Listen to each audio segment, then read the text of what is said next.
This week, we talk about Athena's journey to becoming a first responder. How Athena handles the cold case of her dead fiancé resurfacing.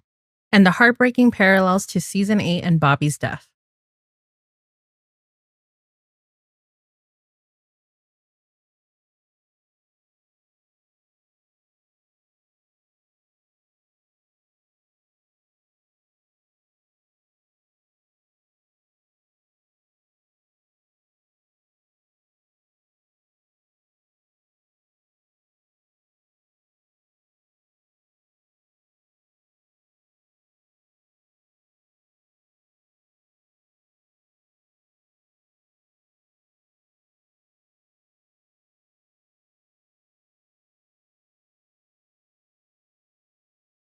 This episode brought to you by the Hurt No Comfort tag.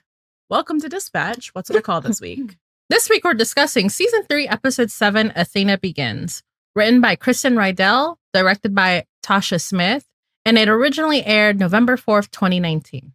So, because this is a Begins episode, we don't really have calls of the week. I'm going to call it our case of the week because it's really just about one thing. And it is a break in a cold case uncovers a secret from Athena's past, and she takes on the case to find closure. Sounds familiar. So, I guess with that being said, I think this episode has taken on some new, different meaning after the events of Season 8. How did you guys find rewatching this episode? Hard. Difficult? Messy? I'm sorry. Why did you say that? No, that's a natural response. Okay. I was trying to give you the benefit of the doubt. I'm just making jokes because, like, what else am I supposed to do around here? Anyway, the buddy system special. Okay, well, I can tell you one thing. When I first watched it last year, okay, so like I don't think I cried when I first watched it. I definitely, because Athena is your girl, my girl. I think it's one of those characters that I like.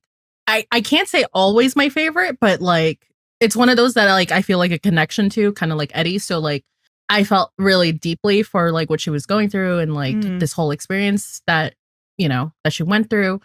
But I don't think I cried that time when I first watched it. The second time with this fucking context that we got, yeah, that hurt me. That hurt me deeply, and I hate it here. And we'll talk more about why I hate it here. But yeah, no, I mean overall, I think it's a pretty solid episode. Kristen Rydell always at the scene of the crime because of course she's the one who wrote this. This is a very good episode, but it was already depressing. And now it makes me want to just take a short siesta from life. I'm living. Just a little bit. After I watched the episode, I said, please someone end me. I don't want to live no more. Now that Bathena. I don't want to live in a world where she can't run home and break down and she has no one in her Bobby's arms. God. She has no one to like hold her while she breaks down anymore. But it's not the same. Yeah, anyway, I love how different her origin story is from everyone else. I think I forgot because I think I did only watch it the one time last year. I think I forgot that she was in law school. Which makes sense for her because she's obsessed with the law, except for when it needs to apply to her. She knows how, she understands the loophole. Yes. Yeah, I don't know. It was, and I can't, what's the actress's name who plays young Athena? It's Pepe Sonuga. She's incredible. I think I probably pronounced that incorrectly. I'm so sorry. She's fucking incredible in this, and seeing her again in season 8 as well. So a really good casting, a lot of pressure to play young Angela Bassett. Oh yeah. But she delivered. Yes. Yeah, I don't know. It's a really good episode, but it's really fucking depressing. That's what I got. Yeah, I don't know if this is a hot take. I think this is my favorite Begins episode. I mean, besides Buck, but like, I think this is like one of the best Begins episodes. I think it's like maybe one of the strongest episodes of the series. I don't know. I have like no notes for it. I think it's like a fantastic episode. Oh my gosh, it's so hard to watch now. Like, it was hard to watch in the first place, but now it's even worse. Oh boy. Yeah, so we're also going to, I think, talk a lot about season 8 parallels. So if you haven't caught up on that, prepare thyself for spoiler territory. Not that we're not spoilerful anyways, but in a major way. I think I did cry the first time I watched this, like a little bit, but I was like, it was like the like concerning, can't breathe, ugly cry today. It was not great. Yeah. I literally was like, I need to watch thirst tweets right now. I have to shift gears because I am not okay. I can't just sit here and keep crying about Bathena.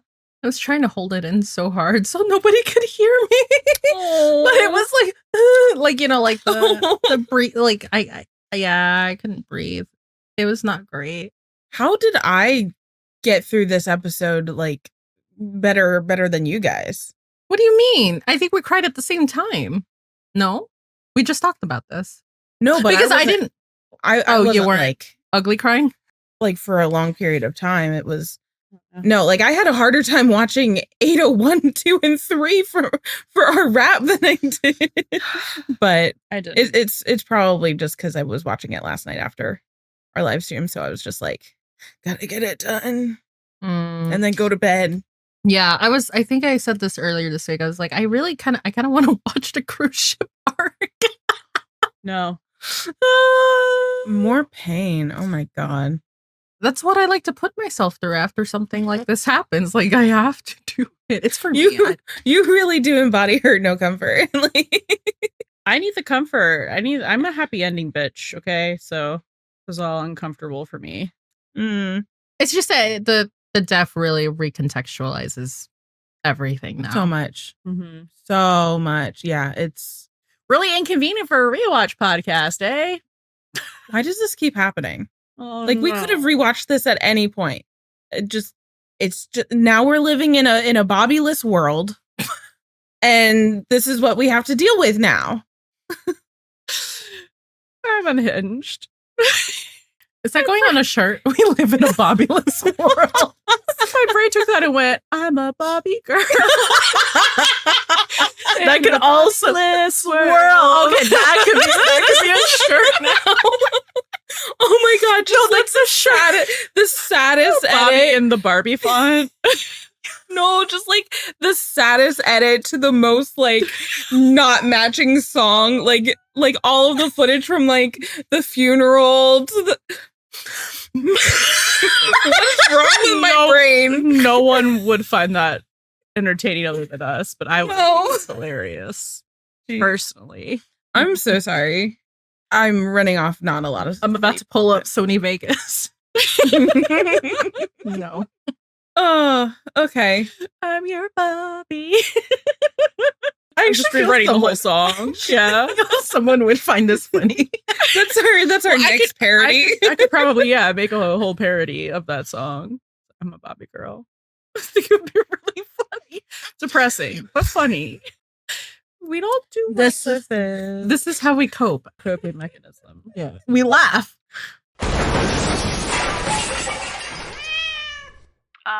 We're gonna need the Jaws of Life over here. Anyway, Jaws of Life. All right. Talking about press, because this was a very Athena heavy episode, we have a couple interviews with Angela Bassett. I found 3 interviews that I want to touch on. One is from TV Insider, TV Line, and The Wrap. They're all basically about the same stuff. So I'll pull a couple quotes from those. So in terms of like some production stuff, it was kind of interesting because Angela Bassett said that they actually shot this episode out of order. So they shot it earlier in the process of season 3. So it's being aired as the 7th episode, but it was really the 4th one that they filmed. And I was like, oh, we know a little bit about that, which is interesting, right? And I'm sure it has to do with like availabilities and everything like that. So I did look, and I went to like the Futon Critic, which has like all of the listings and the production codes. And it did have Athena Begins as production code 304. So that immediately followed 301 Kids Today, 302 Sink or Swim, and 303 The Searchers. And I also found that interesting because I kind of figured they would have done 302 and 303 before 301, but it all like at the end with the of 301 with the pier. So I guess it's all there. But I think that is really interesting because I know we've had in season 8 the episode 15 just pop up a couple, move up I think like 2 episodes, but this is a little more than that. So I thought that was interesting as well. And then Angela also talked about that she was involved in casting for young Athena, and the director, Okay, makes sense. right? The director, Tasha Smith, gave her an opportunity to weigh in on the casting, which is not usually what they do, but with this episode being the first one that they had different actors portraying, the younger versions of people, whereas like in Hen Begins and Chimney Begins, Aisha and Kenny played themselves, but this one was a little different. So Angela was thrilled to have that opportunity and said there was something very special about, again, I believe her name is Pepe Sanuga. She said the naivete, the excitement, the enthusiasm, subtle performances, she brought a lot of class. And I think she has continued to be like an amazing actress. Like, how can you fill Angela Bassett's shoes? Like that is a tall order. And I think she really delivered. And anytime we see the flashbacks of young Athena and they bring her back is incredible. From some of the other articles, we also got Angela said that the origins kind of help explain the relationship between Athena and her mom and why there's some tension there, and how it maybe explains how she could not see or refuse to see or have blinders on in terms of Michael's sexuality, because he claims somewhere in there that Athena knew. So what her awareness was in terms of that, it's just a very human and complicated and messy story, the story of Emmett. And also talked about how arresting Dennis Jenkins is in line with who Athena is. Angela said, I think it helps with her closure of that she wasn't able to deal with something she had to hide away, tuck away, not speak of for 30 years. So I don't think there was a world in which she would have let him go, although she can appreciate the turn of his life and accept his humanity. And I think we see kind of like a follow-up to that in the opening of season 8 as well, which is kind of interesting. All right. So going into our needle drop. So there's a lot of really good songs in this episode. Most of them are from 1989. We have Express Yourself by NWA. At the College Fair, we have Bust Move by Young MC when she's like out eating with Emmett, talking about like the statistics of like women on the force. We have Ladies First by Queen Latifah and Money Love when it's like her first couple weeks, like the montage of her like at the beginning of her career. And then we also have Back to Life, However Do You Want Me by Soul to Soul. The 2 songs that we have that are not from 1989 are Honey by Moby, which I love that song. And that's playing in the montage of like Athena and Maddie going through all the old logs. That's from 1998, not 1989. And then we have the song at the end, Rise Up by Andre Day, which is from 2015. So it's such a good Athena song. I'm not going to read a lot of the lyrics because I don't want to cry. But you should listen to it and think about Athena, because I think it has always described her as a person. It definitely describes what she goes through here. And I think it still also applies to her right now in season 8, season 9. But it's just talking about how like life beats you down, but this person is a fighter and like they're going to keep getting back up over and over again, no matter like what comes at them.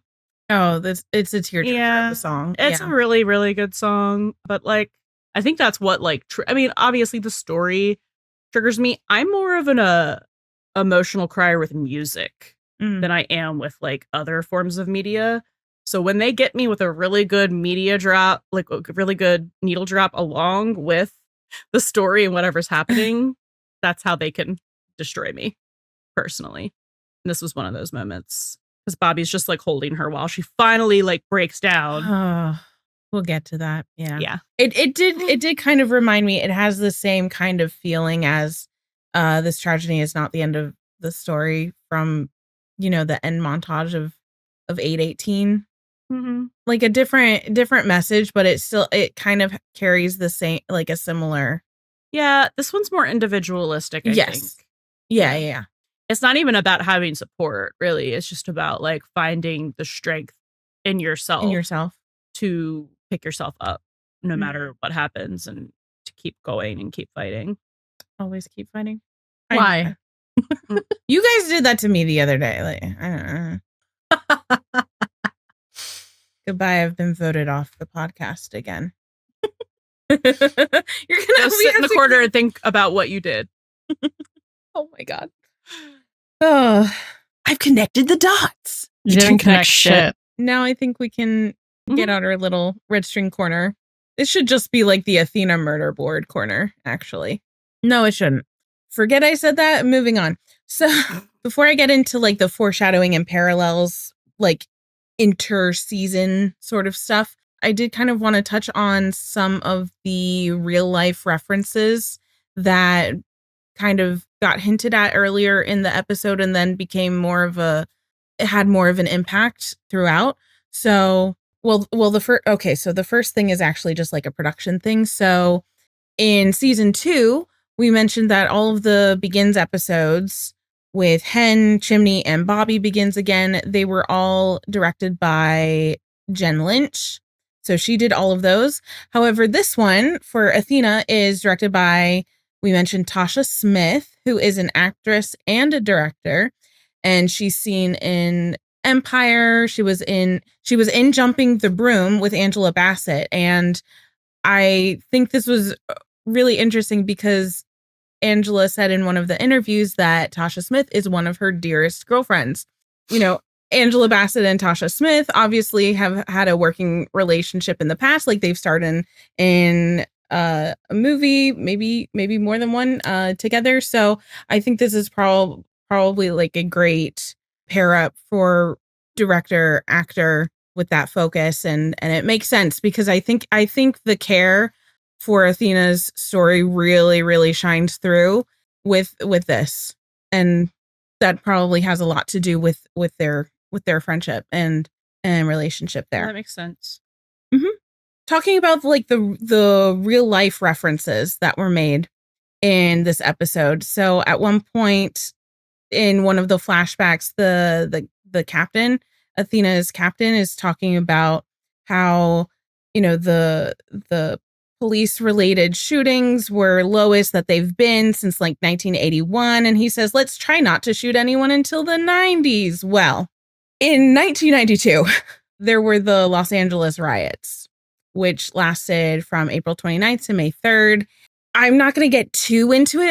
I just want to give like a little bit of context because it does play into the story pretty heavily. And I think a lot of why Athena remained an officer. So, and again, there's a lot of nuance here. This is just like the really like glossed over, and nothing happens in a vacuum, right? So I think there were also just like, you know, tensions, you know, getting heightened for other related things as well. But on May 3rd of 1991, I think there was a traffic stop gone bad, and that was the Rodney King incident, where Rodney King and 2 passengers were involved in a high-speed pursuit after a failed traffic stop initiation, and it was later acknowledged that he did not surrender earlier because he was driving while intoxicated, which violated terms of parole for a robbery conviction that he was on. So there was like a high-speed chase going down the highway, and Rodney King was a Black man as well. So there were 5 officers. 3 of them were white, 2 were Hispanic, and they surrounded Rodney King's vehicle. And upon exiting, he was tasered. He was struck dozens of times with batons, kick stomped, tackled, and hogtied. Like, very violent incident. There was also a 12-minute video being recorded by a bystander across the street, and that was used in this trial that occurred in 1992. And the whole thing, the whole trial and incident caught nationwide news attention. So on April 29th, 1992, those 5 officers were acquitted.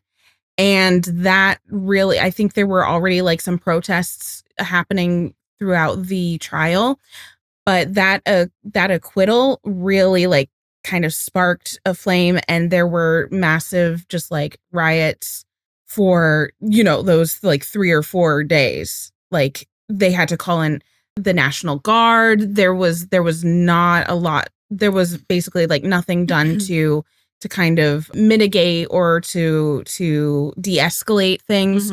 So throughout the Los Angeles riots, there were 63 people that were killed, about 2,383 that were injured, 12,000 arrests were made at that time, and there were estimated up to $1 billion in damages.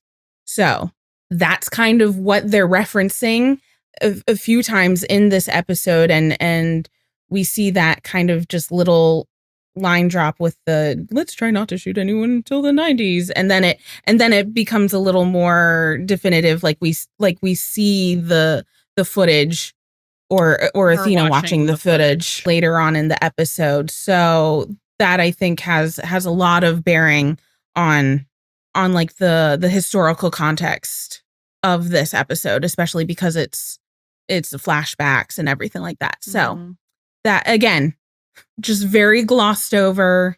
There's a lot more nuance to that. There were rising tensions and a bunch of other things, but we're not here or qualified to deliver that information in the way that it needs to be, but it just to touch on it so that there is some context for people who aren't aware, like especially people who listen who aren't from the States. Yes. So that is like the very TLDR version of that.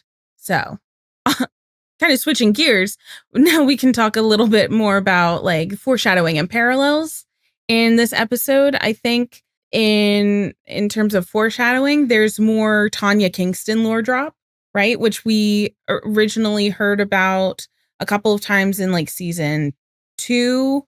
Athena and her mom talked about it, and I think there was another conversation even earlier, but I forget what episode that was.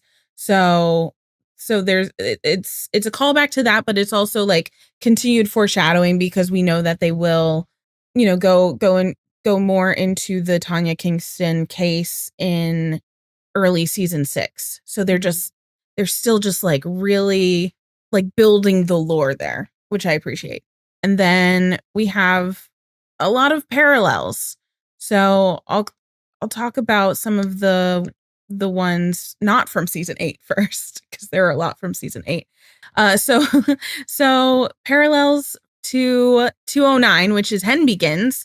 And I thought it was important to touch on because, like Hen, Athena in, you know, the late 80s, early 90s is also a woman, a person of color in a white male dominated field. And she has to work that much harder to earn respect. So I thought there's tie-in there. Of course, that's one of the reasons why Athena and Hen, you know, identify with each other so much. And then we see again in 211, which is New Beginnings, which is where we meet Athena's parents. So Athena and B, we know that there was a rift that occurred because Athena felt compelled to be a good cop for the right reasons, and her mom didn't really know or care to know her daughter at all. Like, she didn't see her, so trying to like mend that relationship, and in this episode we kind of like see how that rift happens. And then kind of a continuation from season 3, episode 5, which was Rage, where we saw the bad traffic stop with Michael and Harry and May in the car as well. So that also kind of like narratively and thematically ties into the stuff with the Rodney King incident and the LA riots, and just how like that kind of thing is still so pervasive, like because, you know, the LA riots happened in 1992, and here you have a similar story, which obviously ended a lot better than it could have, but it's like 30 years later and you're still seeing that kind of stuff. So I thought that was important to link back to. Okay, so now we're going to talk about a little bit of season 8. I'll just briefly mention these and then we'll probably get more into it as we're actually discussing. I'm just like, the way that season 8 recontextualizes this episode specifically is actually like mind-boggling, and it makes me. If only we had recorded this in March. It would, and that's the thing, because it would have been a totally different episode. Yeah. If we had done this at any other time, this would have been a different episode. But now that we have season 8 and the way it ended and this, it's just like, whoa, right? So I just want to kind of like touch on these, and we can get more into it as we discuss Athena's character stuff. In the opening of season 8, obviously, we see Dennis Jenkins again. So that is a direct tie to Athena Begins. Like, hello. In 802 specifically, which is when the Bowen gets tough, I think that's when we see the flashback to Emmett's funeral. And that's when they brought back Peppy as well, who did, again, amazing job as young Athena every time. But it's also interesting because we didn't see the funeral in Athena Begins. So interesting how they decided to insert that in season 8 specifically. For reasons. Then we have from 803 the parallel of Dennis taking the bullet for Bobby. So it's kind of paralleled a bunch of stuff, because it not only parallels like his absolution and making up for shooting Emmett as well, but it also parallels like he finally gets that chance to right things that are wrong by protecting Bobby for Athena. Is that kind of what you were thinking about? Okay, great. We have 811, which is Holy Mother of God, where Athena's mom, B, claims that Athena joined the force for a man who's dead. And she says verbatim, "Don't follow him into the grave," which ties into what Bobby's mom said about not feeling guilty for leaving Bobby and his dad, and because she didn't want to follow his father into the grave and burying herself with him. And I was like, ooh, that was a little wild to me. And then we have like, parallels to 815, 816, 817, 818. The shit. where Athena loses. Where's the break? No break. No comfort up in this bitch right now. Major hurt, no comfort. It's just like, Athena lost Emmett while they were basically on the job, losing Bobby on the job. Athena mourning and grieving her lost love. The way also in like 16 through 18, the way Athena treats Jenkins and Chimney are very similar. Like she has a lot of kind of she's like shut down, she's angry, she's disappointed, like almost this animosity. And it's just interesting that like she's treating someone who is guilty of a crime with the same kind of thing that she treats a friend for a little bit, but then like Chimney and her make up. But just kind of interesting the way that Athena goes about, interacting with people who she kind of not puts blame on, but like sees as a kind of guilty party almost. And then in 816, when Athena collapses into Hen's arms after, she goes on her little case with the mom and the baby, and she collapses into Hen's arms like she did into Bobby's with this episode, but he's not there anymore to catch her and to support her. And okay. Alexa, play I Hate It Here by Taylor Swift. Where's the secret garden in your mind? It's not 911. It's in the backyard of the Bathena house. Oh, Alexa, wait. stop. Yeah, and I'm sure there are more, and we'll like get into that as well. But like those are some of the major ones. Yeah. Basically all of the last like 4 or 5 episodes of season 8. Just yep. Again, I would like for someone to take me out. Literally, please put us out of our misery. Anyways, so that's all I'm going to touch on parallels for right now. Now I guess we can talk about themes, which are also so fun. So fun. Not at all sad.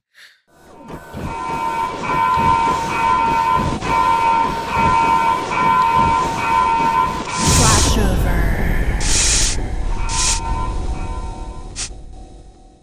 All right, so for themes, it was actually kind of interesting because I think I found a lot of similar themes with the episode 207, Haunted, which, if we recall, was last season's like Halloween episode. That's the episode where Hen was confronted with her dad, who was in a coma. The hiker ghost call, where Athena had to notify his next of kin. We had Shannon and Eddie, all of this stuff like kind of coming back. So I found a lot of similarities in the themes with that one. And it also does kind of make sense because obviously like this is something from Athena's past coming back up. So first theme, similar to 207, is being haunted by your past. And Athena even brings up to Hen when they're having lunch the thing that Hen said in 207, which kind of clued me into this, which was about the knowing versus not knowing, and which is better, right? So this like questioning of, being haunted by the what ifs, right? Mm-hmm. And then with that, you also have guilt, like literally being haunted by your guilt. And kind of similarly with guilt, like what makes a monster almost, I connected it to like 306, the episode prior to this one, where I think that pertains mostly to Dennis Jenkins and how he, lived his life in service of Emmett and like trying to do good on the bad things he did, but he still did a very bad thing. So what makes a monster, which kind of like goes back to awful people and like, can people be redeemed, or are they born awful, or do they have awfulness thrust upon them? All that stuff. Right. And then a next big theme is opening Pandora's box. So with that, you have keeping secrets, but then also what happens when those secrets get out and you have to like tell everything. So this is again, like your past coming back to haunt you. We also have major themes of closure and grief, obviously, and how to move forward, as opposed to that other thing, which I'm not going to mention, being, say it with me now. Oh. Anyways. And then again, just continuing our major season 3 theme is parent-child relationships. So we see a big emphasis, of course, with Athena and her mom, but we also see a little bit with like Emmett and his mom and how their relationship must have been, and kind of parental figures. So you get so McCluskey could also kind of be a little bit of a parental figure or like a mentor to Athena, because that's who she was training under when she was a rookie.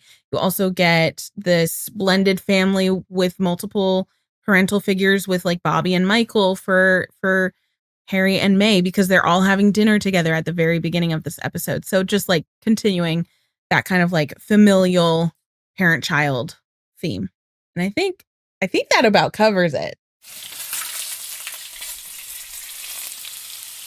Who's cooking?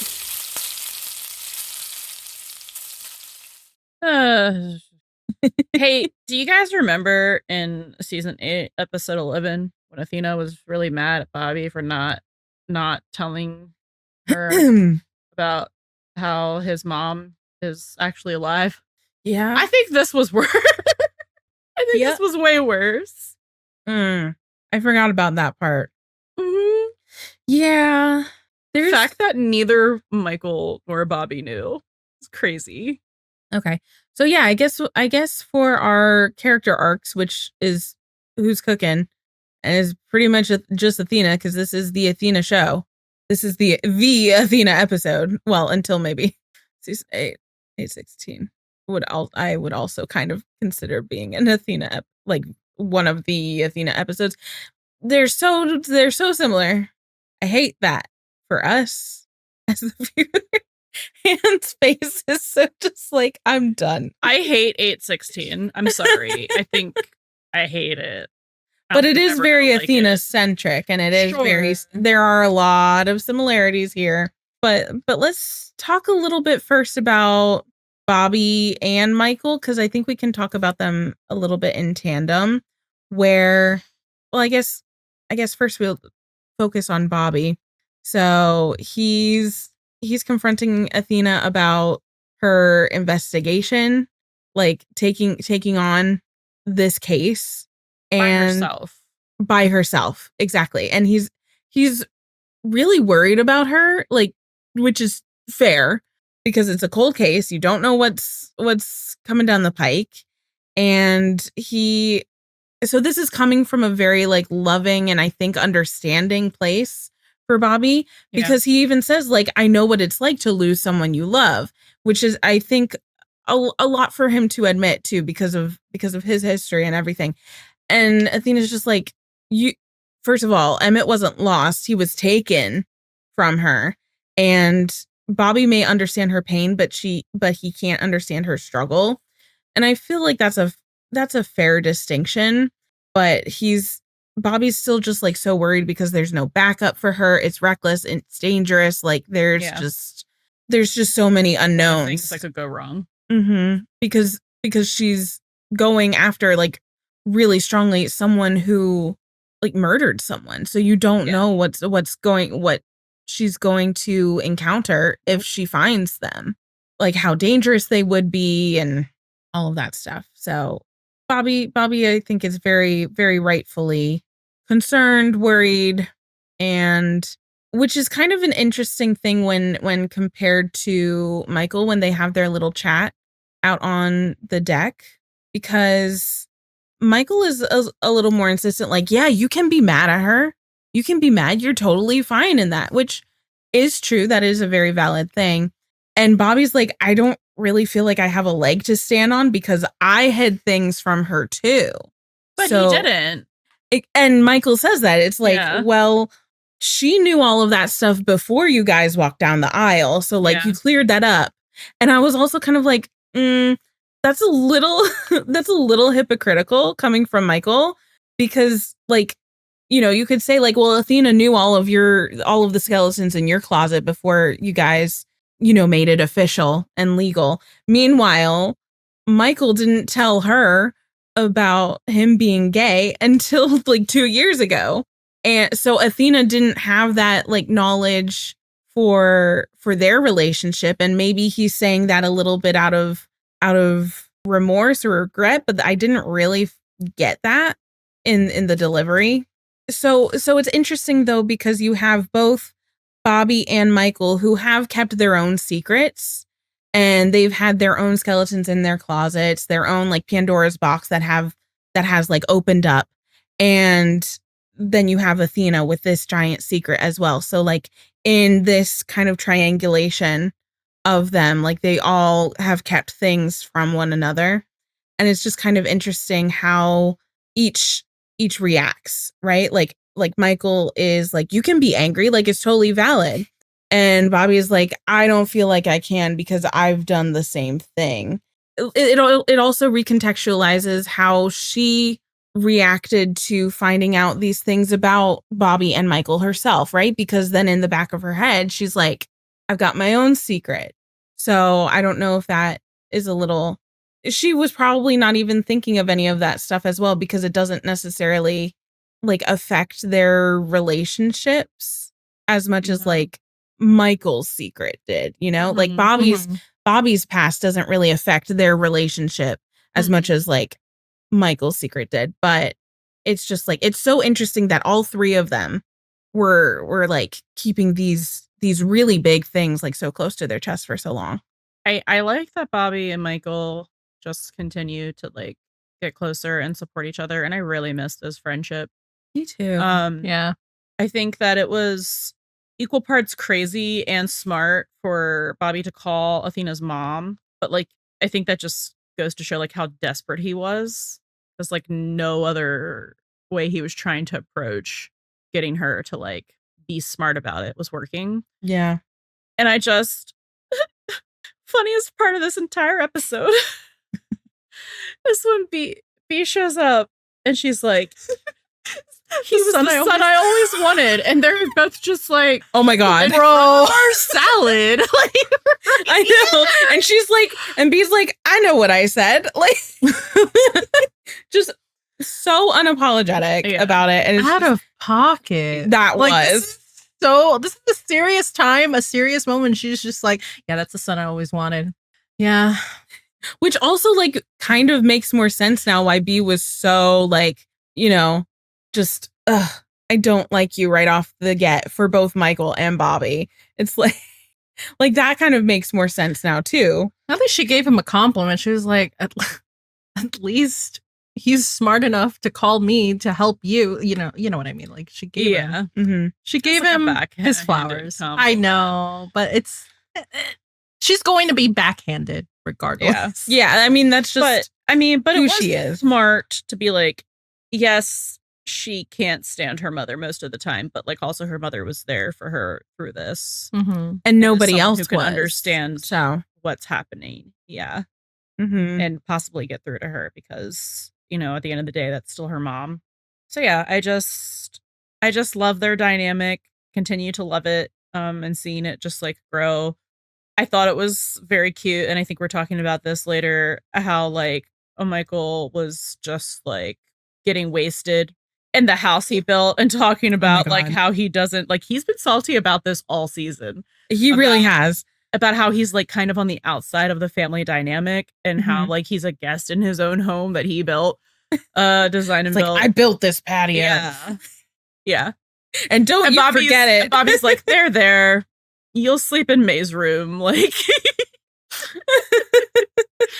gonna sleep this entire bottle of whiskey that you're drinking right now. Yeah. Was the implication. So I thought that was cute. Yeah. Yeah. I don't know. I think Bobby is just, he's such a good husband. He's such a good partner. And he really, I don't think he pushed when he shouldn't have at any point here. No. I really don't think he did. I think he could have pushed more, to be honest, but because he knows her, he was trying to do it in a way that she would be receptive to, which is smart. Because like he's also done the thing where he's pushed hard and she pushes back. So like he has kind of like learned from that mistake as well. Like I think they understand each other a lot better than they did even in season 2. And he just kind of like brings up his concerns and lets it just linger in the air, and because he knows she's going to do whatever she wants anyways. But at least he feels better voicing his concerns in that way. Right. So he's like, I did what I can do. I have let you know how I feel about it, but I'm still willing to support you on it and like understand where you're coming from. Yeah. Which I think is also an important thing. Yeah. But, and I think it was very much a like, I just want you to let people be here for you and not try and do this on your handle this all on your own. Because you've already been doing that for 30 years. So. Yeah. Ooh.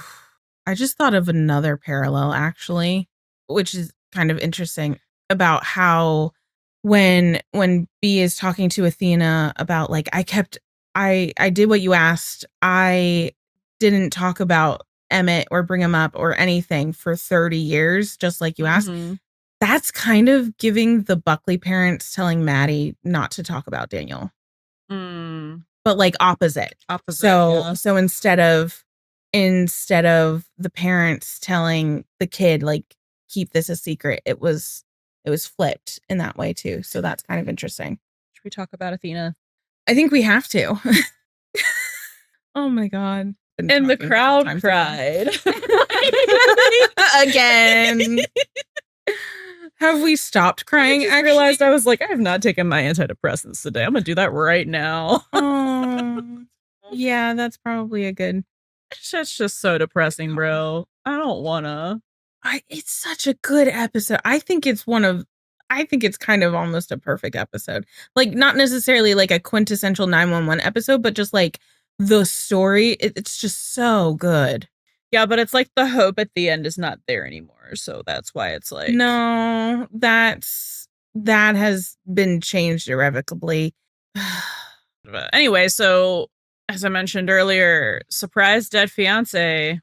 This family just likes to have surprise. Like the entire 118 is like surprise. Surprise, my mom is actually not dead. Surprise, I have a dead fiance. Surprise, you have a dead brother. You were a donor baby. Surprise, I have a wife. What's chimney and hens? Surprise, I have survivor's guilt. That's not a surprise. Well, the original survivor's guilt, I guess because they my don't really adopted have huge surprises. No. What was hens? Honestly, her cheating is the most surprising thing about her Yeah. entire arc.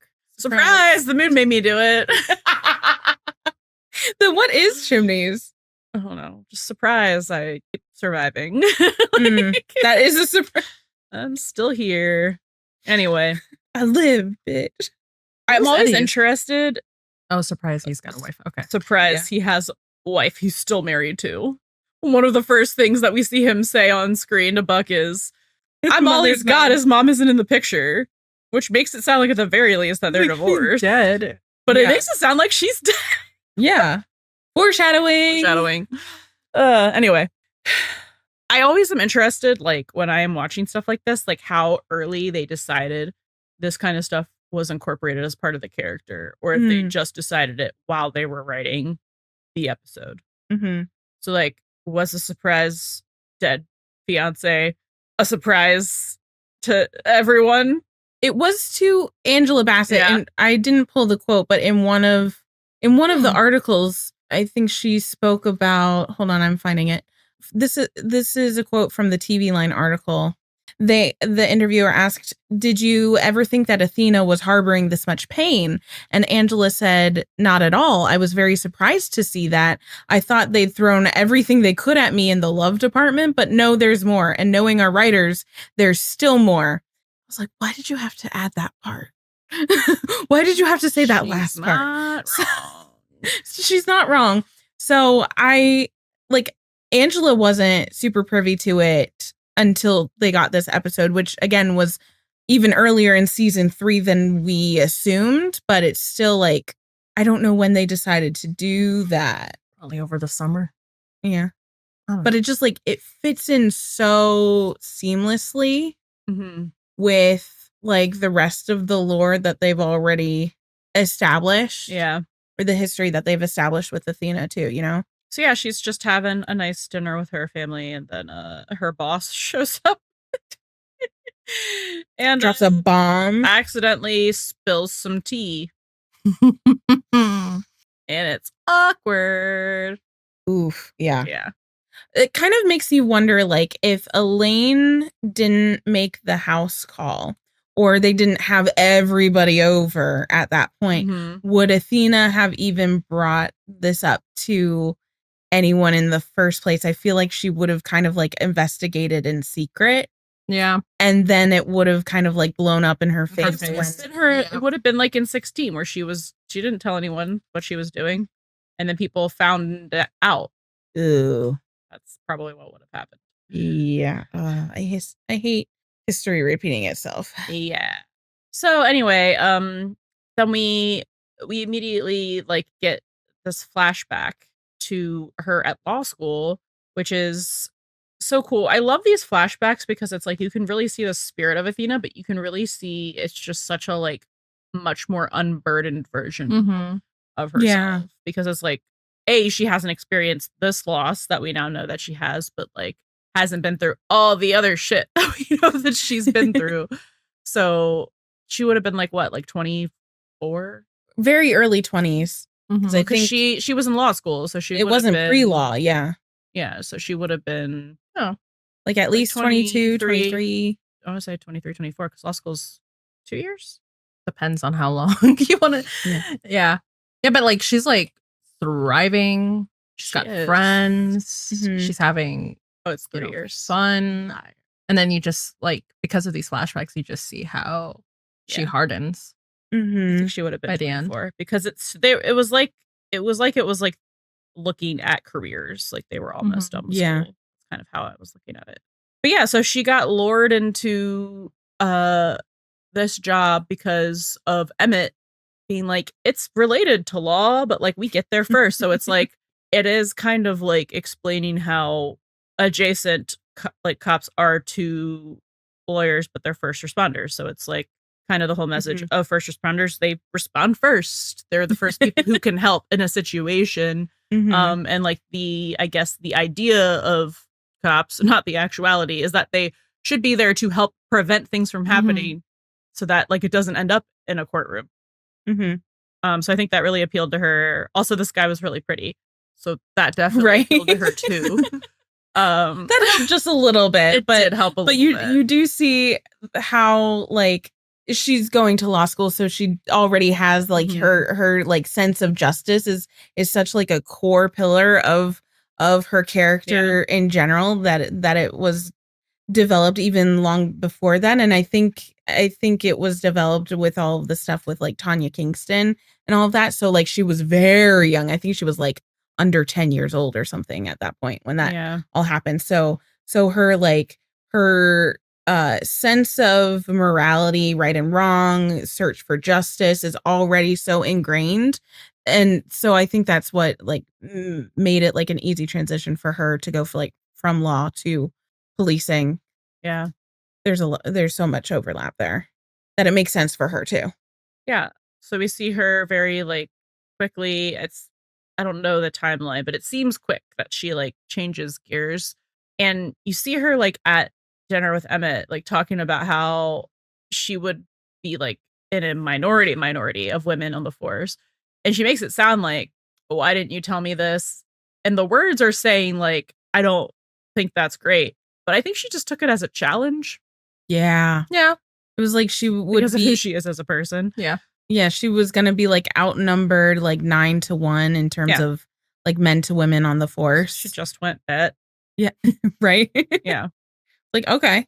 And her partner who she trains under on the first day is like, I'm tired of training you people. And I was like, bro, you're saying that to a Black woman.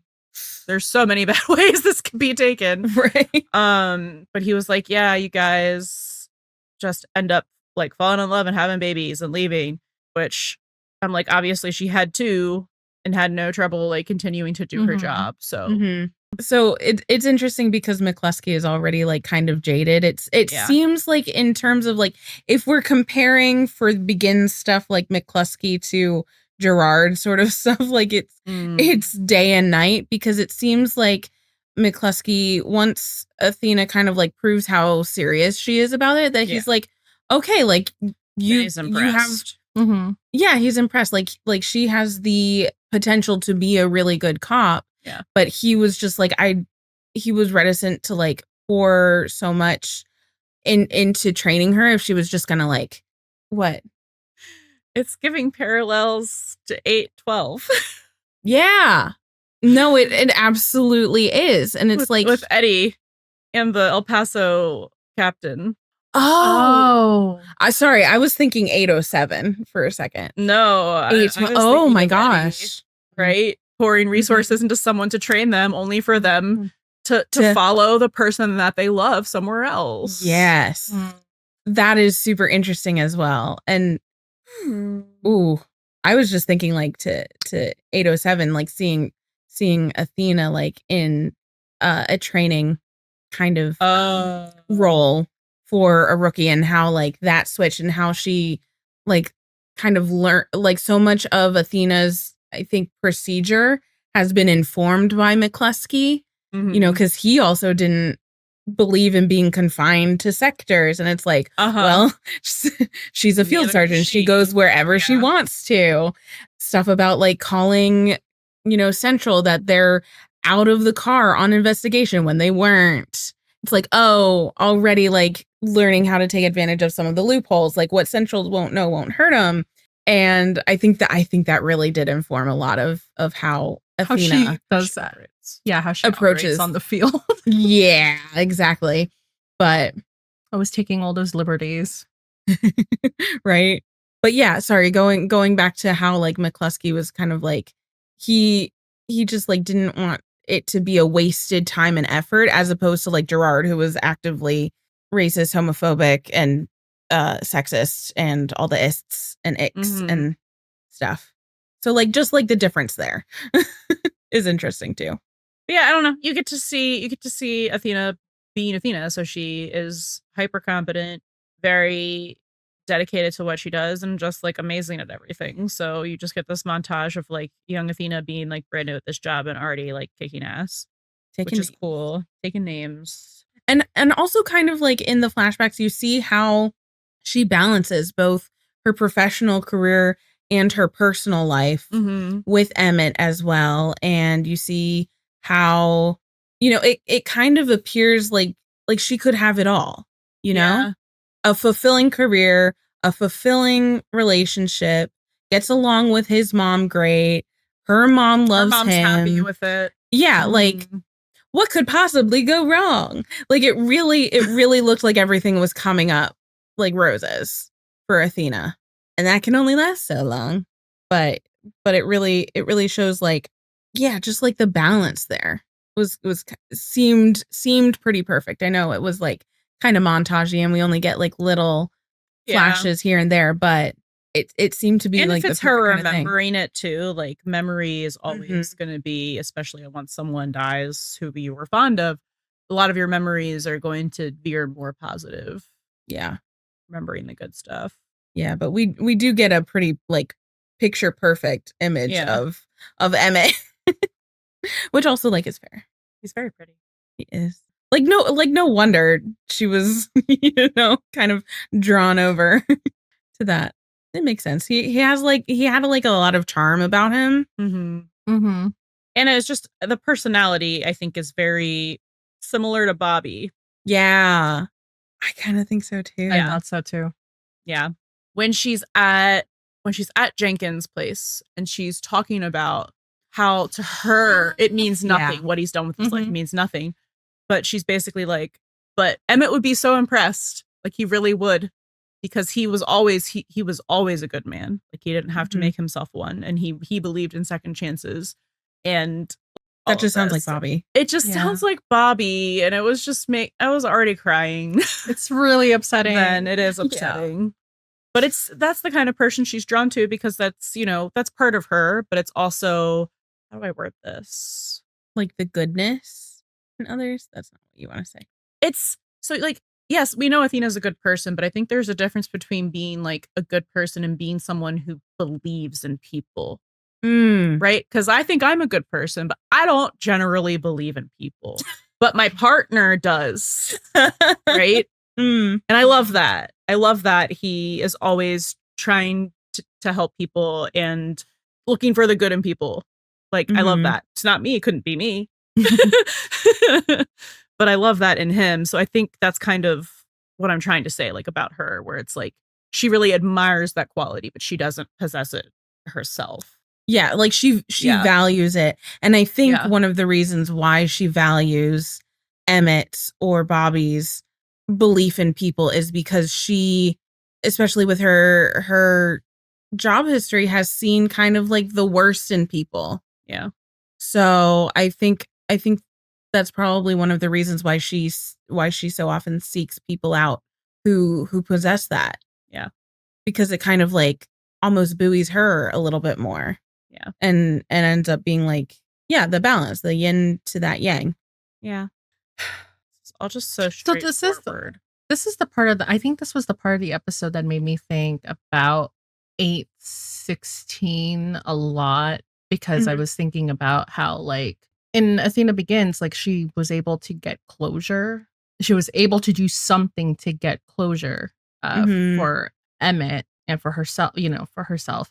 But there was someone, there's a physical manifestation. I don't know if you guys are going where I'm going with this, but like there's someone to bring justice. Yeah. You bring, as opposed to like what killed Bobby was a virus. It's not like she could do anything about it. It's not like, I mean, Moira's in custody or something. Who the fuck knows? So like, it's like intangible.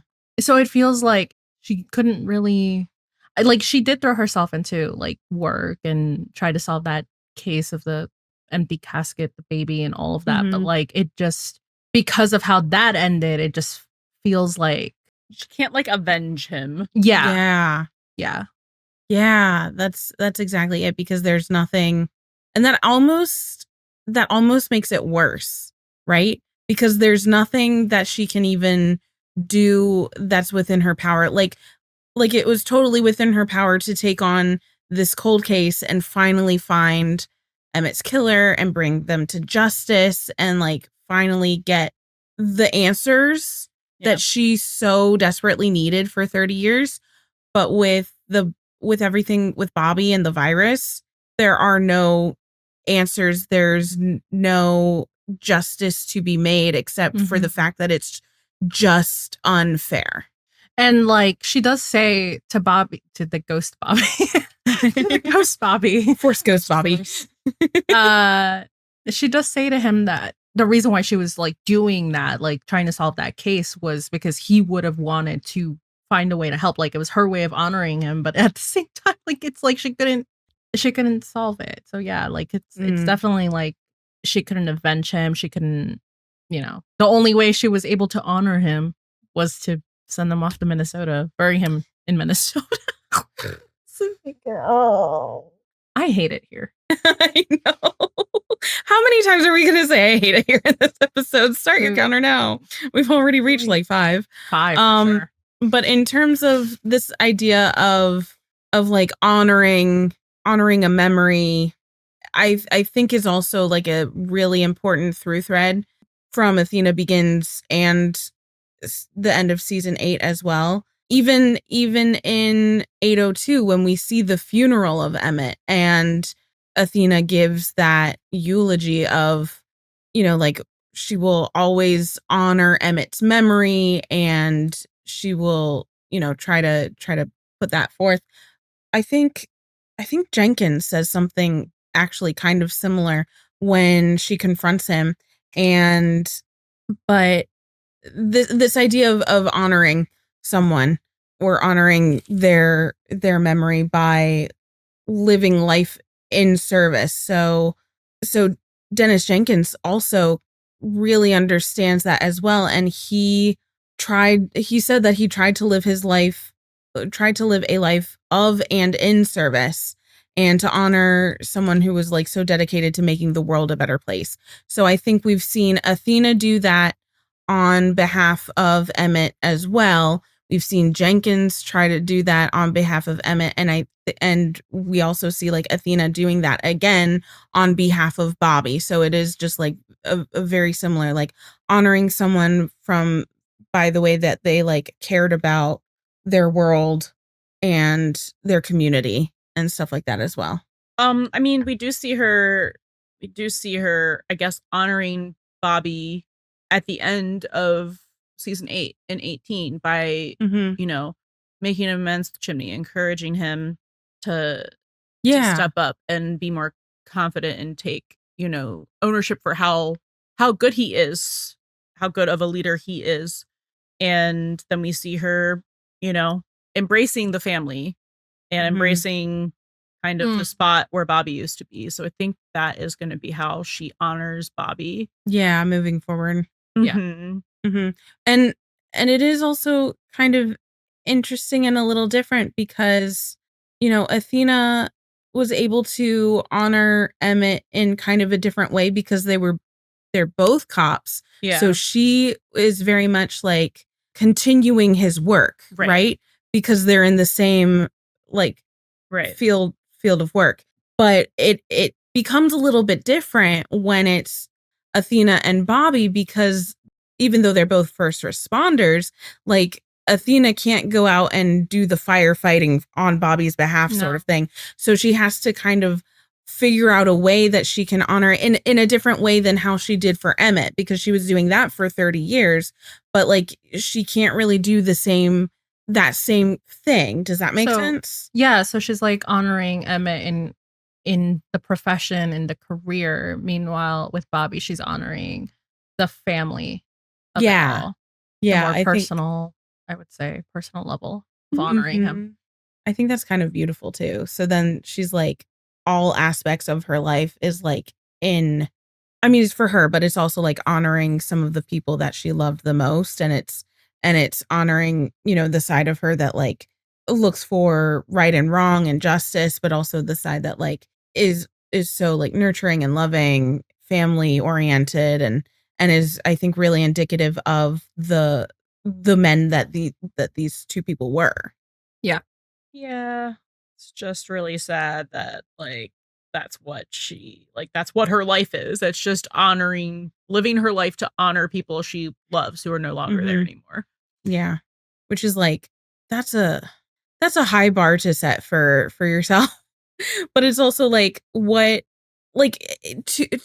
ways to think about that like that's a lot to set yourself up for. One, especially because these two people were so good, but it's also like kind of what better use of your life than to like try to emulate that goodness, right? And I feel like that's kind of a worthy goal in that way. Not to get too like, I'm not saying it's esoteric. not. I'm just saying it's sad. Oh, I know.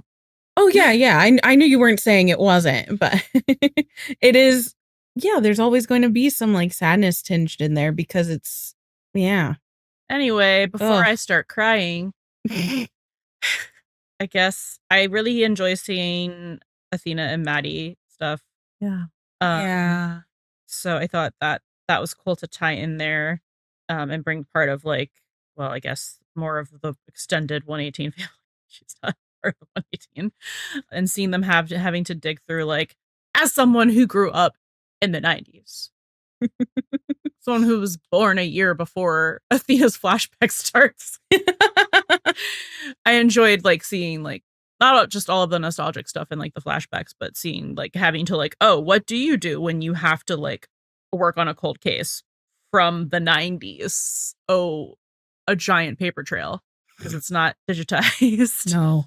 There's all those boxes. I love how they were like, Maddie was like, how do you want to do this? And Athena was just like, start at one end, I'll start at the other, we'll meet in the middle. Yeah, there like really is no other way. That is the only way that you're gonna do it. And I did love that it was such a like very like prominently physical way of, with all of these boxes and files, it was literally like opening Pandora's boxes, right? You're like uncovering all of this stuff, looking for, the smoking gun, as it were, of like a thing connected to a thing connected to a thing, which we kind of saw Athena do on her investigation, like she's such a good detective. I know. I know. Yeah. And so I loved the connection to like that Pandora's box imagery. Yeah. Right? Because when she was at lunch with Hen, when they were talking, Athena told Hen that like, I took all of my grief and pain and locked it in a box. And that's the only way she knew how to move forward. So here you have her really like opening these things up, like opening herself up as well. And like really uncovering these like 30-year-old like feelings and emotions and memories. Yeah. Woof. There's two things I wanted to say. So I was just going to comment on like bringing in Maddie. I do enjoy seeing them work together, solving cases together. And I feel like it's not really like it's not like a full circle moment or like a parallel, but I think I love that, Athena was the one that Maddie had her ride along with. Maddie was able to learn from Athena. And then here, it's kind of like not really like a repay the favor, but like she has Maddie helping her solve, a very meaningful case that's important to her. So that's what I kind of like, that kind of, but not really full circle adjacent kind of moment. And then the other thing that I kind of wanted to talk about, like I talked about this in the live stream yesterday, but we kind of like referenced that whole thing like early on in the episode where she is talking to Hen and she's basically saying like she threw herself into work and like it's just like I wish a lot of people I wish a lot of people had prepared themselves for 8/16 by watching Athena Begins, because there were people who were upset that she didn't that she threw herself into work, and they're like, why are these writers writing her doing that? And meanwhile, I'm over here like, this is so in character. Like, have you met Athena? She literally says, like, I threw myself back into work. So she was going to do that. That's in character. That's the only way she knew how to move forward from such a big, devastating loss. Exactly. Mm-hmm. So of course it was gonna happen again. That's the only way that she knew how to do it. Yeah. Because she compartmentalizes stuff like that. She's like, let me focus on something that is within my power to do, so I don't spiral over everything that was out of my power. Yeah. Like feeling powerless. Mm-hmm. Like it is kind of a way for her to empower herself and feel productive. Yeah, it's totally in character. Like, we've literally seen this before. like of course. Yeah. Yeah. Yeah, it makes sense for her. And it also made sense with 8/16, like how it was tied to Bobby, right? Because it had to be something that had like a connective tissue, right? Okay, right. I say that all the time, okay? No, it's textures of the character. When you break out the textures of it. Which, like, I actually really love that phrase. Like, I do too. Like, unironically, I love that phrase. Mm-hmm. The textures of the characters and what else what haven't we mentioned yet? This was the season 8 retrospective. I know, really? Like, so, Athena sits everyone down, Harry, May, B, Michael, Bobby, and like she's showing them the pictures. Like, this is how she's starting to reveal like the secret to the entire family. Mm-hmm. And I just found it like interesting because it's the youngest one. It's Harry who's like, oh wow, I could have had a completely different dad. And then she's like, no, you would have been a completely different person. And like, I just feel like that scene, like it's very important because like it enforces that to me, and enforces that like this family still matters to her. Like, she's not like stuck on this. Like, yes, she wants to find that closure for Emmett, but like this family is still important to her. Mm-hmm. Because it almost felt like, especially for like, I don't really know how old Harry is, but like but I feel like the inference here, it could be like, oh, your past love is more important than the family you have now. But no, so I'm glad like they included that scene. Yeah, and I think that really was meant to be like like as much as Athena kind of like opening that Pandora's box of a very personal thing for her, it was also her opening up to let everyone else in, which I think is just like very hard for her in general, because she has to compartmentalize so much, and she keeps things separate and like neat and orderly boxes, right? So for this to be an inclusion of everybody and bringing them into like this part of herself, and to have it also be everyone included because they are a blended family. So it's this inclusion of everyone to this like more like non-traditional aspect of their lives. Like something about how it blends like Athena's past and present all together. Mm-hmm. in a way that creates like a new thing that is like built off of everything else, you know?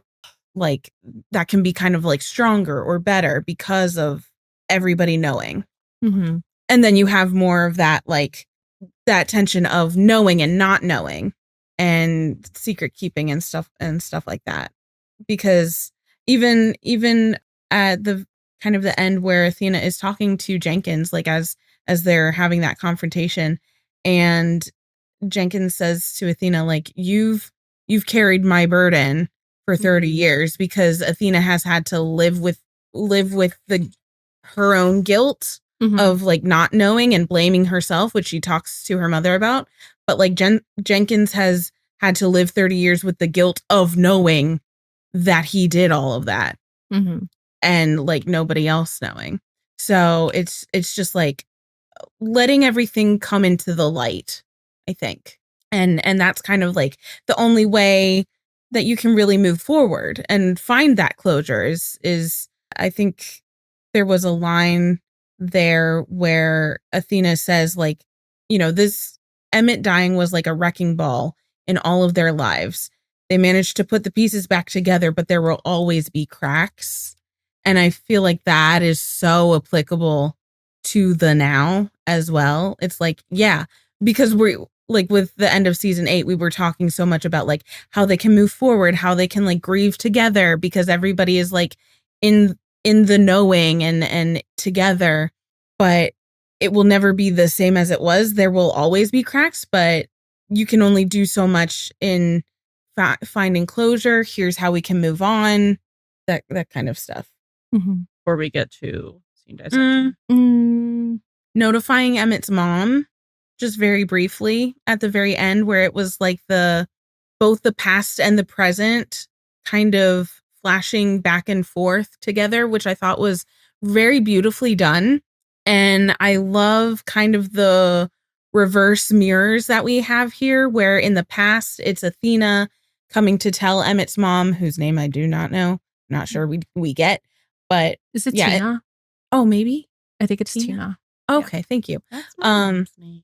Aw, it's a good name. So in the past, you have Athena coming to, you know, inform next of kin, which was Emmett's mom, Tina, and how Emmett's mom like received the news and just kind of like collapsed on Athena in this grief, and then flip it to compare with the present, where Athena is again coming to Tina, Emmett's mom, but with a completely different like announcement, where like it's meant for closure and for them to find peace. But it's so interesting though, because Emmett's mom does not break down like she did 30 years ago. Gosh, I get like goosebumps. This is the part of the episode where I like start crying every time. So apologies. But his mom doesn't break down like she did. She tells Athena like, oh baby, like oh, this is like Athena has been carrying that burden for so long. And it's almost like Tina herself has like had that closure, like she's made peace with it, but she recognizes how Athena had not and been carrying that for so long, and like embraced and comforting Athena, yeah, as opposed to the other way. Like that, that's just such a beautiful. Oh my God, I know. Like I started talking about it, I got goosebumps. Like that is so beautiful and so well done, and like just absolutely incredible. And then, you know, right after that, you also have Athena, after she's done like one of the most difficult things she could ever do by telling Tina, and then she goes and she like collapses under her grief, but her relief, into Bobby, who fully supports her, just like literally physically and emotionally supporting her. I think I'm just like really emotional. I know. I don't know how I didn't burst into tears just now, but so I think that, yeah. Okay. Now I'm doing it. Okay. I think that's just like the best. Like so poignant, so beautiful. And we can talk about something else now. Okay. Our track record for crying in the Buddy System podcast is like, I feel like I'm pulling a Rachel. I know, burst into tears. Like, sorry. This is why I didn't read the lyrics. Yeah. Oh, yeah, because the song is playing the whole time. Okay. Okay, so scene dissection. hey, where's the fire?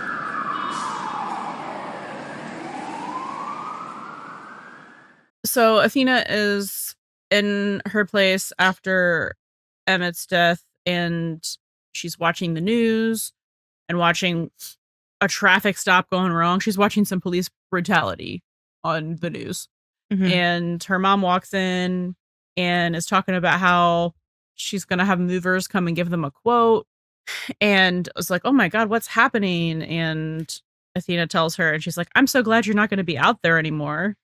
And she's like it was completely assumed that like, oh, well, your fiance's dead. I guess you have to come back to Florida with us. Like, since when? Yeah. So she says, Beatrice says, I'm glad you're coming home. I'd hate to have you out there.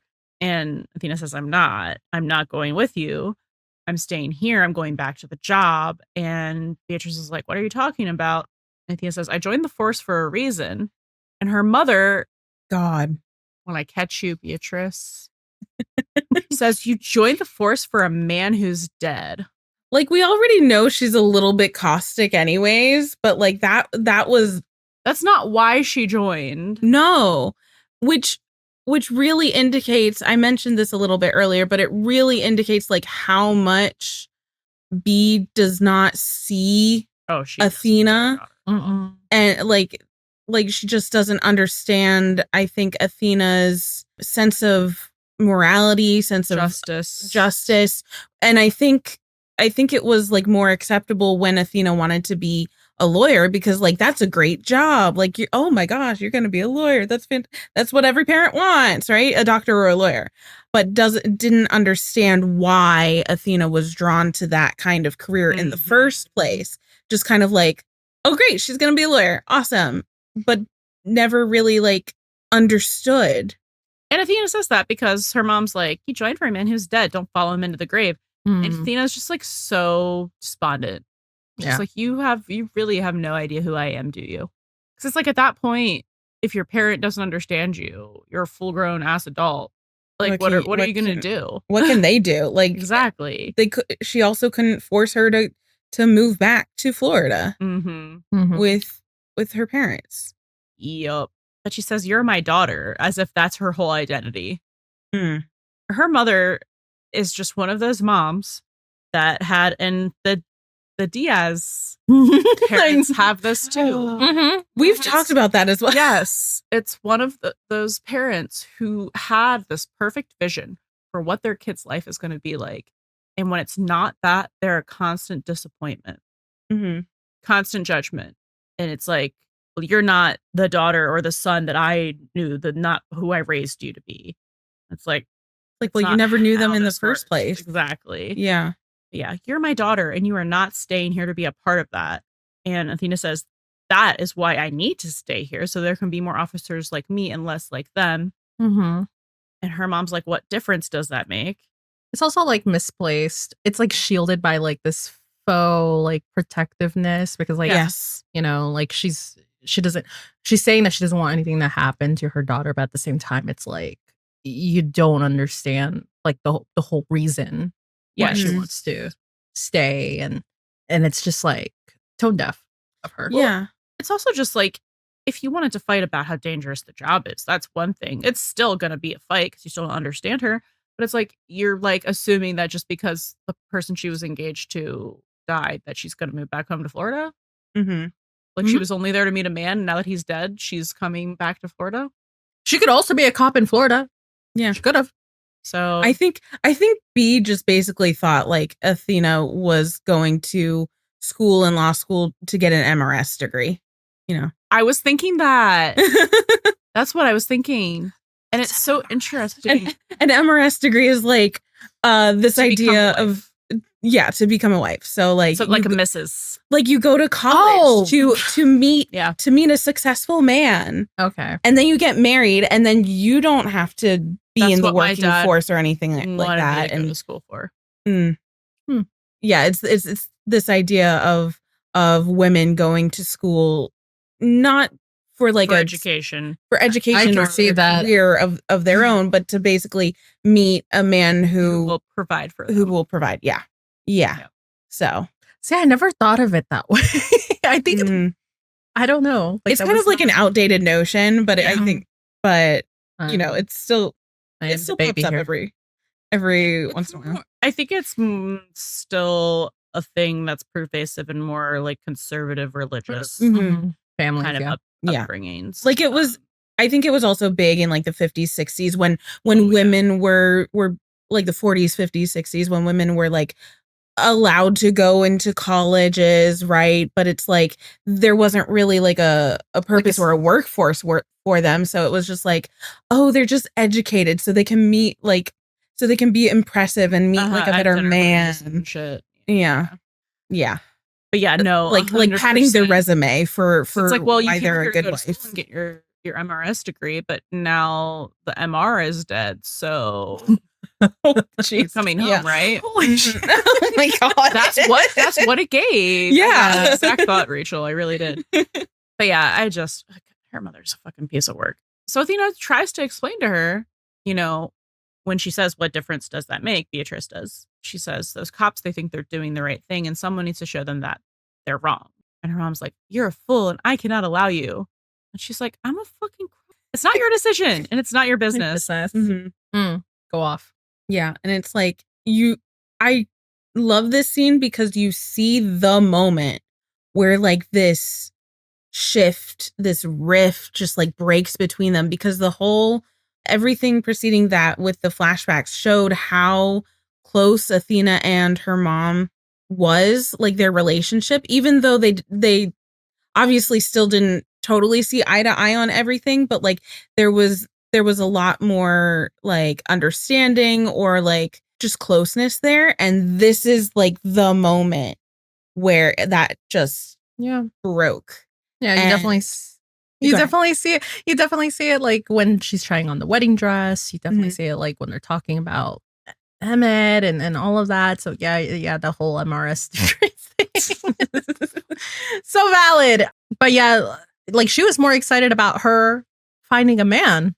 Yeah. And that's how that was a lot of their closeness and like that's the closest that was showcased in this episode. And then we circle back to that was the son I always wanted. Oh my god. Yeah, that really just like dug the knife in. I think what sticks with me about this, there's two things. And the first one is, you know, a big part of Athena's motivation to continue to stay a police officer, even though there's so many problems with being a police officer, especially as a woman of color, as a Black woman. Yeah. You know, there's so much violence against Black people committed by cops.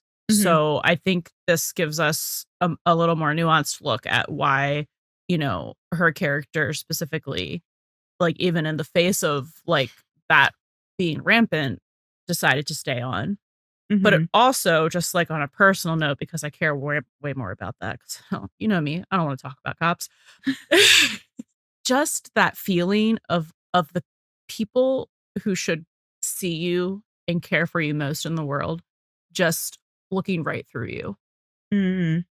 I just like can't imagine that. I really can't. Right. Like as different as like my parents and I are in some aspects, it's like they've always seen me for me. And Which I've always all you can ask for. Exactly. And it's like, do your parents always have to like love everything about you in the sense of, well, I don't love that you're doing that.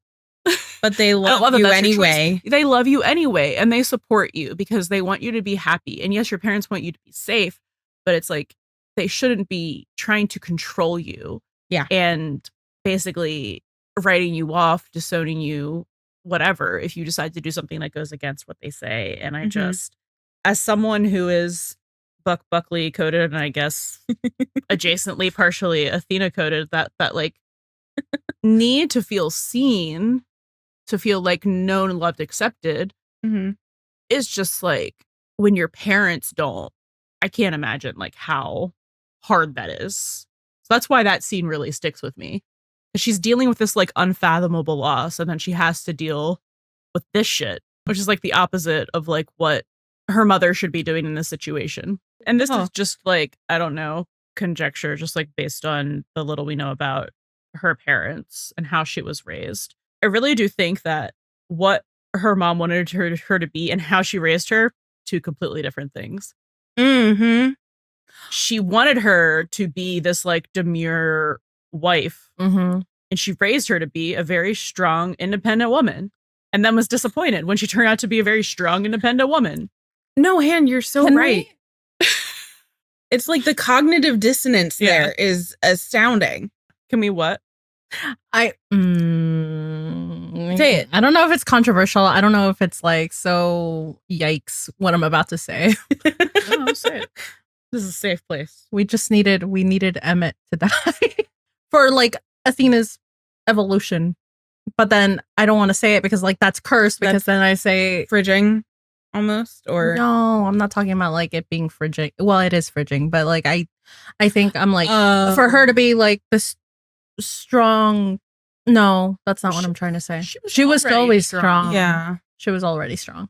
But I think my question is, if she had, it's kind of like a what if. So if Emmett had lived and they got married, how would her relationship with her mom continue to be?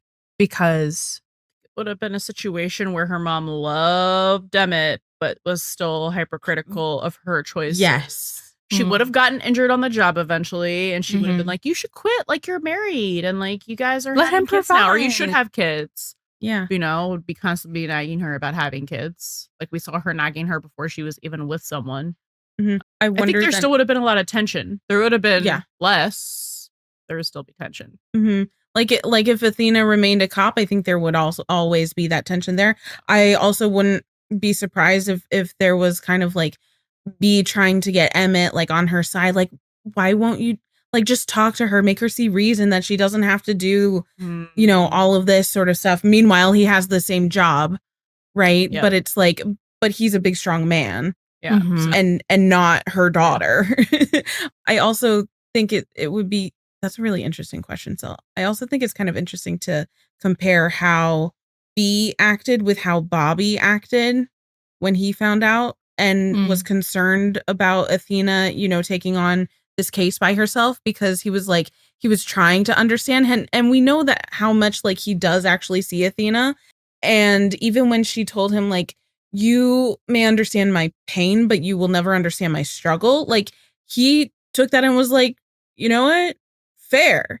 Like that's all right. And he didn't try to like persuade her either way. He just kind of like let it go from there, because he like understands who Athena is, and compared to what B does in that flashback where it's like she doesn't even try to understand Athena's struggle at that moment. Like I'm not even sure at that point that B understands Athena's pain on like a firsthand basis. We don't know, but on that aspect, it's just like she doesn't make an effort to, which I think is also nicely contrasted to the present during that intervention, basically when B comes to visit. And we see like in the present, like how their relationship has gotten a little better, you know, after season 2, and how B reinforces the idea that like it is what happened to Emmett wasn't Athena's fault, and she doesn't have to feel guilty about that. And I think that is like an important thing for Athena to hear. We did forget to mention briefly, this is a quintessential nightmare, I think, to be compared to your parent in a manner you're like, oh, I fucking hate that about my parent. So at the very beginning of the episode, when they're having dinner and May's boyfriend or date or whatever is over. Oh, yeah. And Athena's like grilling him about his plans for college because he's taking a gap year. And, you know, May's like, Mom, be nice. And she's like, am I not being nice? And is it Harry? Yes. Harry's like, Oh no, my you're being. Yeah. I totally forgot about that. Oh my God. I see Are where the he other gets it shades of from. white in the room with us. Yeah, just like that kind of Thing out of pocket shit. like I see where he gets like it from his grandma, actually. Oh, A little bit, yeah. Yeah. I mean, the way Athena goes about doing that is in a very Athena like cop first way, Oh yeah. but it's a learned behavior from her mother. Mom.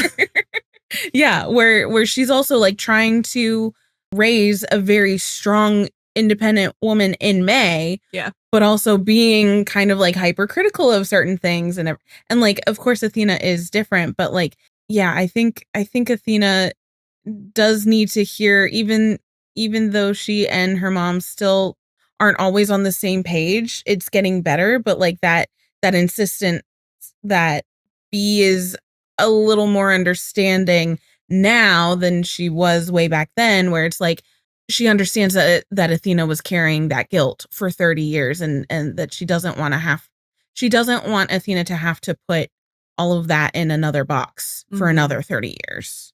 So like there is an understanding that they get to, but it's still not like quite like that rift that was there with them for I guess the 30 years Yeah. is so hard to repair, but they're making little bridges there. Yeah. But it's such a deep hurt because that originally happened at like I will give Beatrice of the present more credit than I will the Buckleys or the Diaz's because it looks like she does make an effort. She is just a very abrasive, judgmental person. That's just who she is. Yeah. Which like it's fine. That's not fine. It's not fine. Effort, and she shows up to be there for her daughter, not to judge her. Yes. No. Yeah. I mean, she does say, I heard you blew up your life again. But like, God. There's only people. Zingers. There's only a couple people that can throw shade at Athena, and that's her mom. That's her mom. And Harry, apparently. Yeah. It runs in the Your mom and your family. kid. Mm-hmm. Yeah. Yeah. So it's like, yeah, that hurt that happened 30 years ago was like such a deep thing, like a deep rift to make at such like a pivotal point for Athena in her life. But it is nice to see like how they're trying to mend those fences and move forward and like be there for one another the way like a mom should be there for their kid. Yeah. Even adult kid. Yeah. All right. Slow burn? Yes. Yes.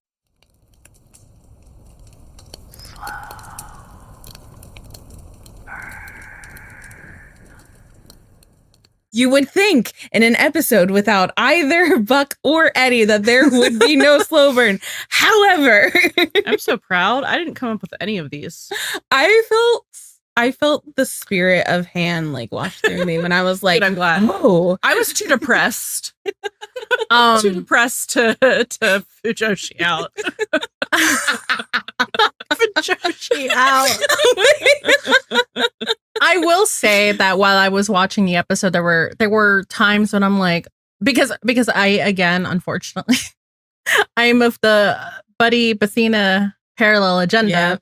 I kept thinking about, well, if I put, like I would try to kind of like imagine like putting them in this kind of the same situation. But I didn't have anything written down until literally like maybe an hour ago. Oh, is that when you had your blame blast? Yeah. Your blame? Your My blame? blast? you're blame blessed. Yeah, that's when I had my brain. It's low key, but I'll let Rachel lead. Oh, okay.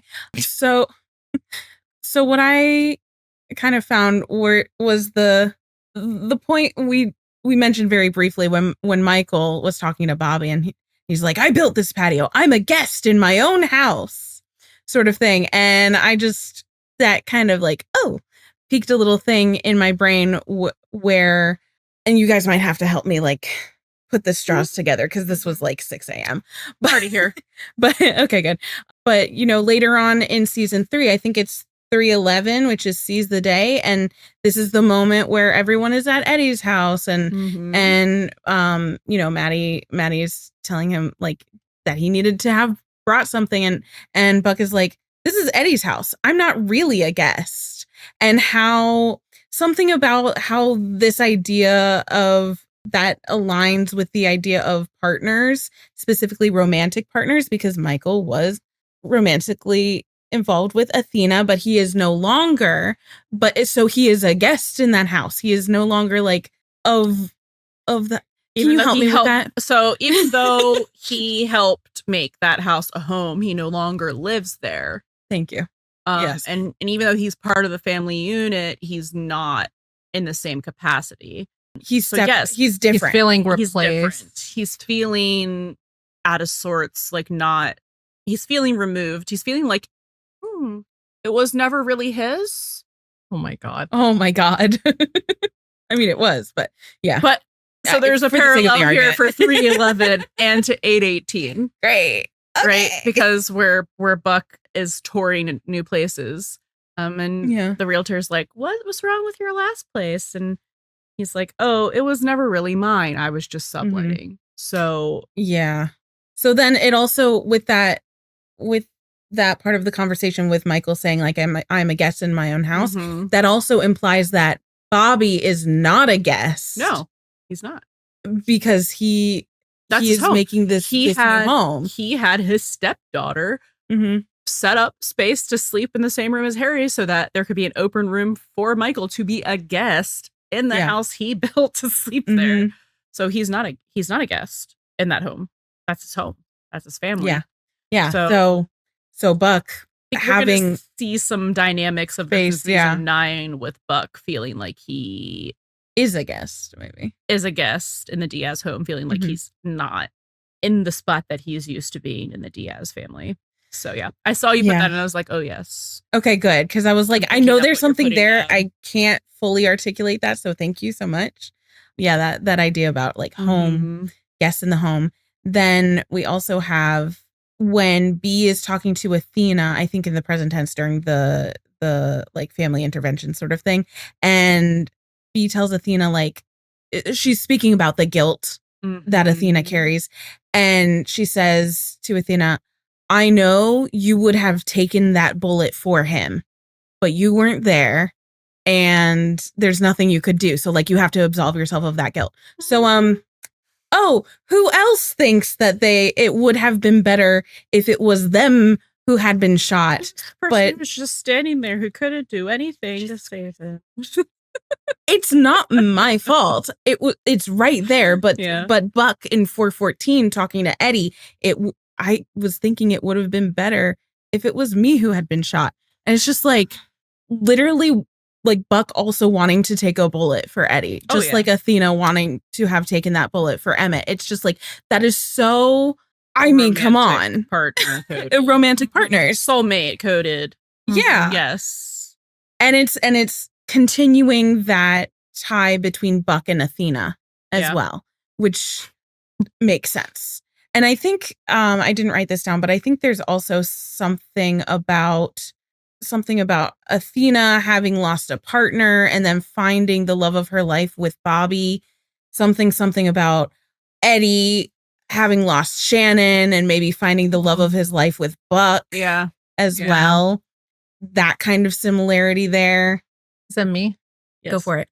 Okay, so I had a low key Buddie in Bathena parallel, which funny enough, Athena Begins and the parallel is in Buck Begins. So it's kind of like the structure of the episode, like how it kind of, it didn't end there, but so smart. So Athena does. It kind of it's close to the end for Buck Begins, but like Athena coming back home after accomplishing what she set out to do, she says like, I found him, and then she tells Bobby, I found him, and then Bobby's like, good, I'm glad.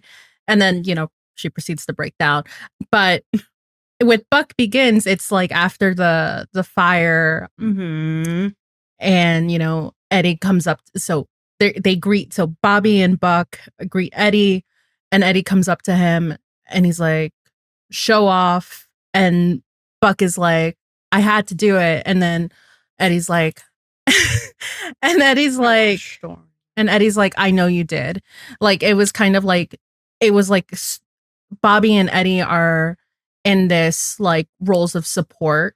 And you kind of see it also, I think I think in the previous episode before Buck Begins, where Buck is like doing the, like he's punching the punching bag, and they're talking about how like he blew up at his parents, and like Eddie's like, well, you didn't say anything that you know that wasn't true. Yeah. But like I think that it just solidifies the fact that they were both that Buddie and Bathena, like they parallel each other, where in which Eddie and Bobby are in those roles of support, while Buck and Athena are going through their journey of like closure. That's what it was. Yeah. Oh, that's so good. And just like the way that like in those instances, both Bobby and Eddie just like fully know Athena know and Buck, who like, they are. Yes. Like, you had to do it. I know you did. He like Bobby knows exactly what Athena like without very many words, you know? Yeah, and there was another thing that Eddie says in one of these episodes. Oh, it's the part where like Buck is like, yeah, I was born for like defective parts. Yeah. Spare parts, defective parts. And he's like, well, that's not on you. So, you know, like it's kind of like how like Bobby's, you know, it's like they don't understand the struggle that they go through, but they're like there to be supportive, and because they know them, and they're trying to like be there for them. That's all you really need sometimes, is just someone to be there. And like Eddie doesn't To have your overstep back. either. Yes. That's also something that he doesn't do, kind of like what Bobby doesn't really do in this episode. Like he doesn't overstep. Yeah. Yeah. They're just there. They're just They give them space to feel what they're feeling, and they don't try and like walk all over it. Yes. Like they just literally step in it with them, and it is just there. Yeah, and it's like that thing where 911 does that. So it's that thing that 911 does, where they're doing like the coupling of the couples, and like Buck's support was Eddie in Buck Begins. It wasn't really, I mean, it wasn't too much Maddie, because that was really where that conflict was, where like she was like hiding that piece of information, that secret. Right. Eddie was in that role of being the supportive character or supportive partner. Yeah. Okay, I'm done. No, I love that. I think there's so much that you really can pull with Buddie and Bathena, and like maybe just to like thought experiment to kind of extrapolate the whole Eddie being shot and paralleling that to Emmett, but also how like if Athena was there, how that would have kind of changed things, or how she would have acted. And I think we would have, if she was present at that time, she would have probably acted in a similar manner as Buck, because Buck being there is what helped save Eddie's life. And I think we would have kind of seen, in this is the total hypothetical, like what if, I think we would have kind of seen Athena act in the same manner, like try to Stop the bleeding, like either catch Jenkins or triage, or like a little bit of both, something like that. So like Athena is also like a, you know, what if she, like part of that guilt for her is like, what if I was there? And then you have on the flip side, Buck's guilt is like, well, I was there, but I wasn't really able to do anything to stop it. So I think it's like, kind of like it's like a two sides of the same coin sort of situation. I don't know. I feel like there's parallels to be drawn there as well, and just yeah. And I don't think we really talked about, like, I know this is probably not in the slow burn section, but like, you know, 413, 414, you know, Eddie getting shot. Bobby also got shot. She needed to be there to save him. She was actually, she was able to, like, okay, with Emmett, she was not there, so she couldn't save him, but she was able to save her, you know, her new love, you know. How have I never drawn that fucking parallel? I know that as we're talking about it, I'm like, oh yeah. Yeah, so like she basically does do what Buck does, where she was like, a man shooting firefighters. Okay, put me in, coach. I'm not doing this again. Literally, she walked into the building on fire to do that, and Buck, went under the fire truck and pulled Eddie to safety. It's the same thing. It is the same thing. Okay, so like that hypothetical we actually see play out. But with Bobby. We did. But with Bobby, she was able to rewrite the prophecy. Yeah. No, that totally goes in slow burn. Oh my God. Wow. Rewrite the prophecy, change the prophecy. It's the same thing. Change the prophecy. Yeah, I think there's just like so many parallels, and I'm sure like by the time we get to Buck Begins, we'll find more with that stuff. I wish I was paying. I'm not gonna lie. Like I kind of wish I paid more attention for season 2, and now I know I'll be paying more attention. But like prior to this episode and in season 2, I kind of wish I was paying more attention for those Bathena parallels because like I think those go crazy. Like, yeah, I'm obsessed. Yeah, they really do. Like the only parallel we can't do is Bobby dying and one of them die. I mean, the Bobby dying paralleling one half of Buddie dying. I no. Only near death. We can do near death. We can do presumed dead even. Yeah, I can do that. Yeah. No more dead. No. We're not doing that again. I don't think anyone else wants to leave the show. So, well, besides maybe Angela at some point, but I don't think they're going to kill her. No, they will not. They see how that turned out. Remember, don't send your fiancé to the store for cream. But if you do, take a buddy with you. Bobby dying paralleling one half of Buddie dying. I can no. Only near death. We can do near death. We can do presumed dead even. Yeah. I can do that. Yeah. No more dead. No. We're not doing that again. I don't think anyone else wants to leave the show. So, well, besides maybe Angela at some point. But I don't think they're going to kill her. No, they will not. They see how that turned out. Don't send your fiancé